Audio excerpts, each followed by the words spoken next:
Feel when you saw the poster or the image beside Wonka and how was it? More than the Wonka or Aquaman, when I saw the logo of Warner Brothers dun sa opening credits, I was like, pwede pala, posible pala.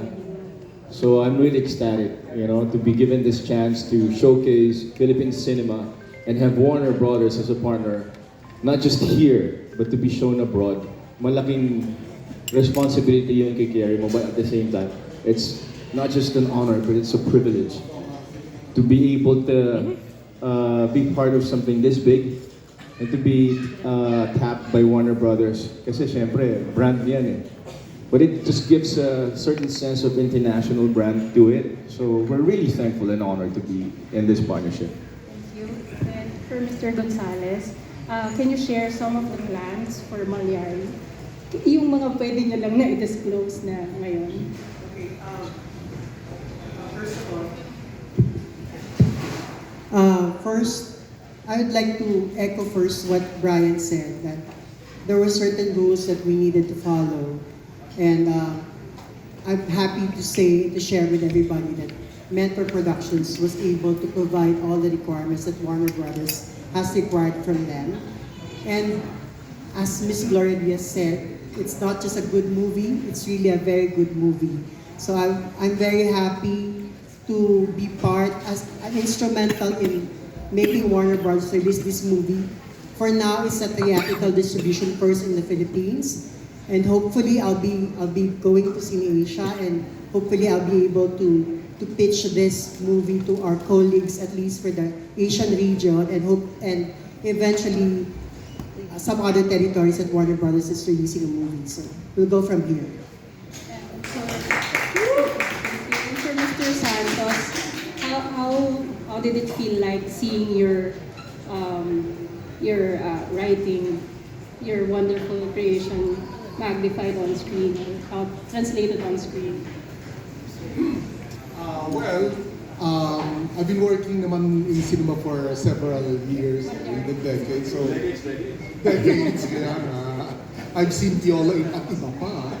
so yes, but it's a different thrill because as you can see with the industry, when things got tough, COVID and everything, and they basically shut down, people started becoming afraid to produce riskier, more creative, more daring films. And then here comes Mentor and tells us, pwede nyo gawin yan. What? Sabi namin ni Derek, pwede ba itong gawin? Yes, you can do that. Sabi namin, mahirap to. There are 3 stories in one, and the demands are different and difficult. And frankly, I'd like to believe, modesty aside, na pang world class siya, pero baka hindi kaya ng bulsa ng Pinoy. But Brian said, we'll do it, we'll risk it all para mabigay ang something that Filipinos can be proud of, that we are brave enough to bring outside. So that's a different thrill, to see something in the big screen na I can show the world, or we can all show the world and say that, hey, like as Piolo said, this is Philippine cinema, and if you give us the chance, we'll do it. And thankfully, Warner gave us the chance to do it. Thank you. Thank you very much. Thank you, G. Now let's move on to Natalie Tomada of Philippine Star.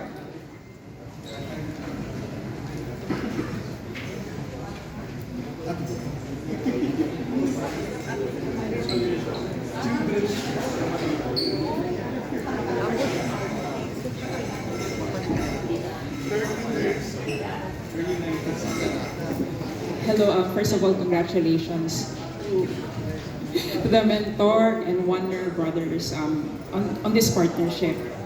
Okay. Okay, my first question for Mr. Rico Gonzalez. What ultimately convinced you to return to distributing local films through Malyari? Kasi I learned na 2003 pa pala yung last that you attempted to. Yeah, paella. Over by no, the first Filipino movie that Warner Bros. Released was Munting Tinik from way back with Alessandro De Rossi. And then, sabi nga ni Brian kanina, ang favorite line ni Brian during our meeting, the stars have aligned.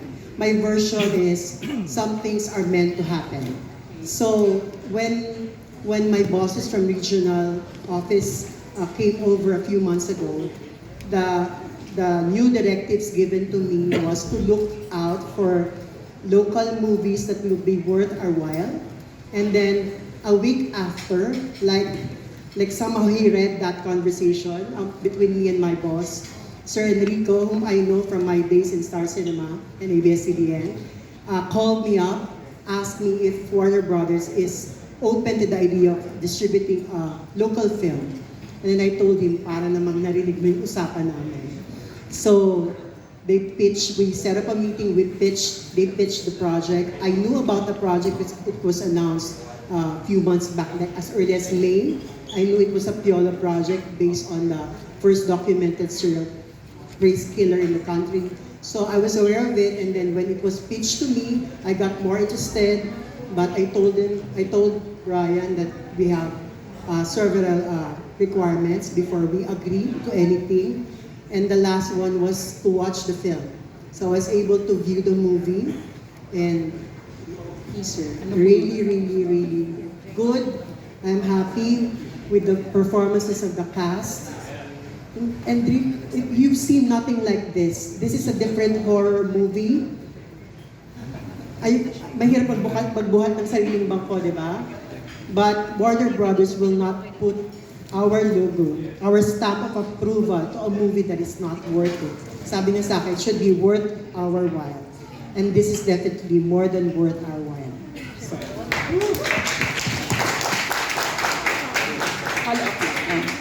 Okay, I wanna ask about the making of this poster. Kasi nag-drop na siya and hindi namin nakilala si Papa P dito. So, Hindi mo talaga ako makikilala dito. Oo. Ako nga, hindi ko nakilala. So, can you just share na lang how was the making of? One thing I'm grateful for was actually they didn't tell me I was coming from a month-long vacation because I had to really prep myself for the movie. So I read the script, did it in one pass, and upon arriving, the next day shooting na kami, and that's the only time I found out I had an acting coach. Meaning, all the 3 timelines had to be taken every shooting day. So, very specific. My director was very specific. He knew what he wanted, and he would tell my acting coach, Tita Angie Castrense, in every scene, before every scene, we'd study it, we'd backtrack, and meron kaming arco for each character. So it was really hard, but it was a blessing because we shot it parang not naman dire-diretso, but at that time, because of course we were pressed for deadline. But it really worked to our advantage because the vision was there. My director knew what he wanted. The producer gave us everything. Mentor gave us everything that the DOP, the director wanted, and everything required. And the first thing, actually, if I may share that, the first thing I asked was when they pitched it, how much is the production value? What is the production value of the film? And then when they told me, hindi naman sky is the limit, pero sabi nila, gagawin natin to. I mean, tapping Warner Brothers and this and that. It was hard, but it was more than worth it.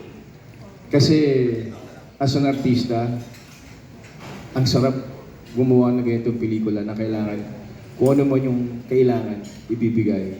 So, you'll be proud of it. It was a challenge, but at the same time, it was a wonderful experience, if I may speak on everybody's behalf. Everyone gave their A game because this is something really special for all of us. Not just for all of us, but for Philippine cinema for that matter. Thank you so much, and Thanks, Nat. congratulations again. Thank you very much, Natalie. Now we move on to Sir Darwin Amohelar of